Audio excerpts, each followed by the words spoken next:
न नाची थी महफिल में छत्राणी कभी, न पोशाक में कमर दिखाई थी कभी। वो पद्मावती थी जो अक्स तक को पानी में दिखाकर स्वाभिमान के लिए जौहर कर गई। जी हाँ दोस्तों, आज इस वीडियो में हम बात करेंगे एक अत्यंत सुंदर और साहसी रानी पद्मावती के बारे में। साथ ही हम जानेंगे कि रानी पद्मावती को क्यों 16,000 पद्मिनियों के साथ जौहर करना पड़ा था। यह जौहर एक ऐसी प्रथा होती है जिसमें राजपूत घरानों की महिलाएं दुश्मनों से अपनी आत्मरक्षा और स्वाभिमान के लिए अग्नि कुंड में आग प्रज्वलित करके जय भवानी बोलते हुए जलती हुई आग में कूद जाती थी। रानी पद्मावती को पद्मिनी के नाम से भी जाना जाता है। पद्मावती सिंघल प्रांत के राजा गंधर्व सेन और रानी चंपावती की पुत्री थी, जो कि बहुत ही सुंदर और बुद्धिमान थी। पद्मावती का विवाह चित्तौड़ के राजा रतन सिंह से हुआ।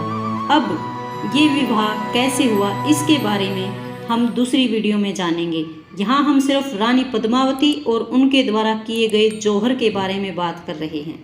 तो चित्तौड़ का गौरवशाली इतिहास न सिर्फ राजपूतों की बहादुरी का साक्षी रहा है, बल्कि मेवाड़ की इस धरती पर ऐसी वीरांगनाएं भी पैदा हुई हैं जिन्होंने धर्म और मर्यादा की रक्षा के लिए बेधड़क धधकती अग्नि में खुद को स्वाहा कर डाला। चित्तौड़ किले का वो जौहर कुंड आज भी उस भयानक कहानी का गवाह है। हुआ कुछ यूं था कि चित्तौड़ के राजा रतन सिंह के दरबार में राघव चेतन नाम का एक संगीतकार था। साथ ही वह काला जादू भी करता था।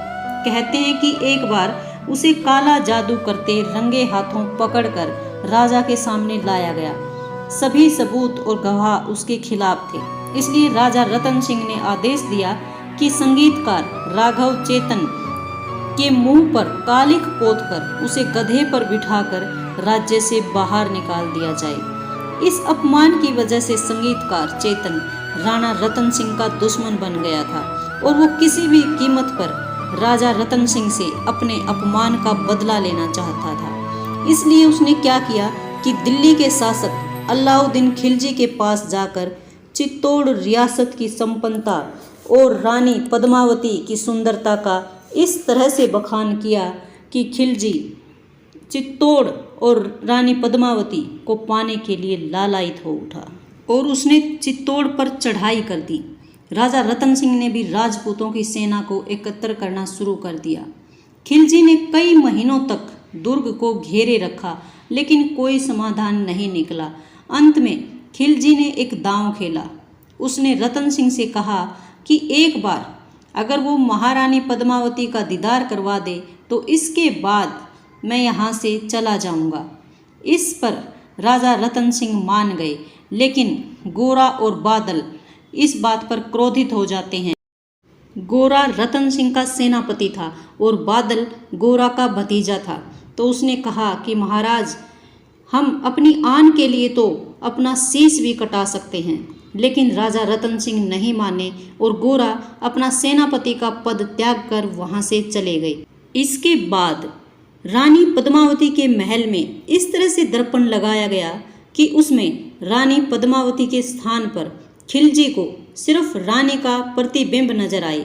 रानी को देखते ही खिलजी के मन में लालच आ गया और उसने राजा रतन सिंह को अपने दरबार में आने का निमंत्रण दे डाला। रतन सिंह ने खिलजी पर विश्वास कर लिया और खिलजी के दरबार में चले गए। वहां जाते ही रतन सिंह को बंदी बना लिया जाता है और खिलजी ने चित्तौड़ में ये संदेश पहुंचाया कि चित्तौड़ अगर राजा रतन सिंह को जिंदा देखना चाहता है तो उसे रानी पद्मावती को खिलजी को सौंपना होगा।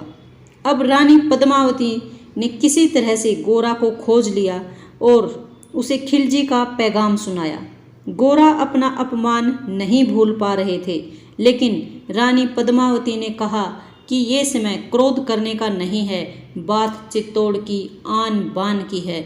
इस पर गोरा मान जाते हैं और खिलजी से निपटने के लिए रानी पद्मावती के साथ मिलकर एक योजना बनाते हैं, जिसके अनुसार खिलजी को एक पैगाम भेजा जाएगा कि पद्मिनी अपनी 700 सखियों के साथ दिल्ली आ रही है। लेकिन वास्तव में वहाँ न कोई पद्मिनी होगी और न ही उसकी 700 सखियाँ, बल्कि उनके स्थान पर पद्मिनी की पालकी में एक लोहार को बिठाया जाएगा, जो कि सीधे जाकर राजा रतन सिंह के पास उसकी बेड़ियां काटकर उन्हें मुक्त कराएगा। और 700 सखियों की जगह पर भी मेवाड़ी सैनिक होंगे और पालकी उठाने वाले कहार भी मेवाड़ी सैनिक ही होंगे। गोरा को ये पता था कि उसका ये अंतिम युद्ध होने वाला है, इसलिए उसने जाते वक्त चित्तौड़ को अपना आखिरी सलाम किया। गोरा और बादल दोनों 700 पालकियों के साथ दिल्ली पहुंच जाते हैं और वहां जाकर ये योजना बनाई कि खिलजी तक ये सूचना पहुंचाई जाए कि रानी पद्मावती अंतिम बार राणा रतन सिंह से मिलना चाहती है।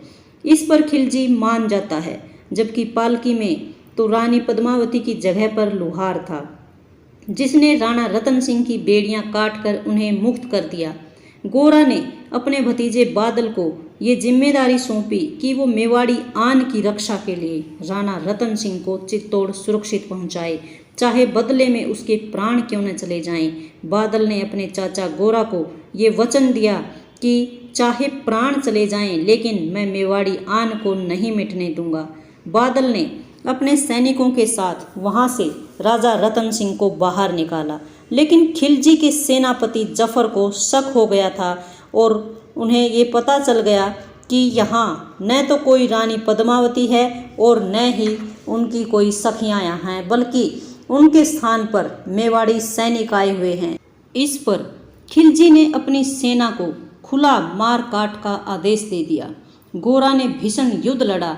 वे खिलजी की सेना को बड़े ही भीषण तरीके से काट रहे थे कि तभी सेनापति जफर ने उन पर पीछे से वार किया और उनका सिर काट डाला। लेकिन बहादुर गोरा का धड़ भी लड़ता रहा। सिर कटने के बाद भी गोरा के धड़ ने सेनापति जफर पर ऐसा वार किया कि जफर वहीं पर ढेर हो गया।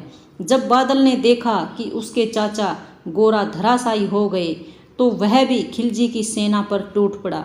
खिलजी के एक सैनिक ने बादल पर ऐसा वार किया जिससे उसकी आंतें बाहर निकल आई, लेकिन बादल ने अपनी पगड़ी से आंतों को बांध लिया और पूरी वीरता के साथ युद्ध करने लगा और राणा रतन सिंह को वहां से बाहर निकाला गया। अब राणा रतन सिंह चित्तौड़ पहुंच गए थे। उसके बाद खिलजी ने फिर चित्तौड़ पर आक्रमण किया। अब चित्तौड़ का ये अंतिम युद्ध होने वाला था, क्योंकि खिलजी की इतनी बड़ी सेना को हरा पाना असंभव था, इसलिए अब जौहर करना अनिवार्य हो गया था। रानी पद्मावती ने 16,000 रानियों के साथ चित्तौड़ की आन की रक्षा के लिए ये जौहर किया था, और ये जौहर इतना विशाल था कि कई दिनों तक इस कुंड में अग्नि धधकती रही थी। 1303 में हुआ ये जौहर चित्तौड़ का पहला जौहर था।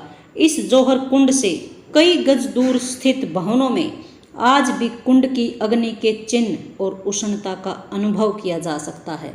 विशाल अग्नि कुंड की ताप से दीवारों पर चढ़े हुए चूने के प्लास्टर जल चुके हैं। अपनी आन बान और शान के लिए वीरांगना पद्मावती धधकती ज्वाला में कूद गई थी।